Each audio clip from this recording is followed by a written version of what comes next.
Set, and action. Alright, so I actually want to dive in with a true story. There was a boy attending KAIST University, very impressive, but his mother not so impressed. She demanded more and made him transfer to medical school at Seoul National University. But a few days after he was accepted, he actually committed a suicide, leaving his mother a note that says, "Are you satisfied now?"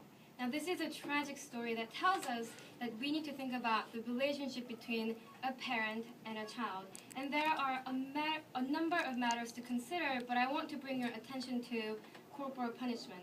And first, we're going to look at the counter-argument, which is why people support using corporal punishment. And then we're going to look at why we have to avoid using corporal punishment. Now, some of you may have heard a person saying when they're asked to give an advice for a child's misbehavior, just give him a good spanking. And in fact, corporal punishment is so very prevalent today as it has become cultural norms. And let me show you how prevalent it is. It is legal in every state of the United States, and 90% of the parents use it on toddlers, and half of them actually continue to use it into their children's adolescence. And among the famous child advice books, 35% said nothing at all about corporal punishment, while 30% said yes, and only 35% discouraged the use of it. So what are the reasons for using corporal punishment? The answer is immediate compliance. And let me give you an example. A toddler is about to touch the power outlet. Very dangerous. So the parent spanks the child, and the baby shows immediate compliance by not touching the outlet. Now the parent says, "Oh, spanking works, let me use it again," and continues using it.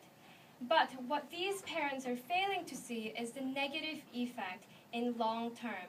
And how long can the term be? It can be as long as affecting one's marriage life.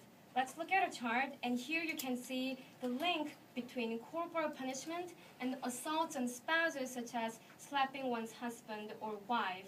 And the reason is because corporal punishment leads to three most dangerous factors, which are depression, approval of violence, and martial effect. Now, I want to go straight into approval of violence.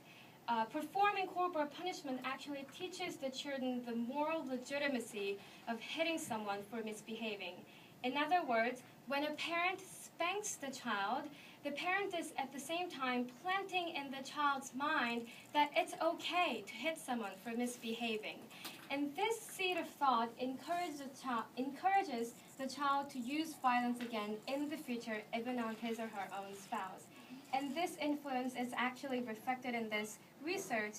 And these are the slopes for those who said that it's okay to slap one's husband or wife. And the slope was higher for those who were physically punished in their adolescence than those who weren't. And moving on to the next is the marital conflict.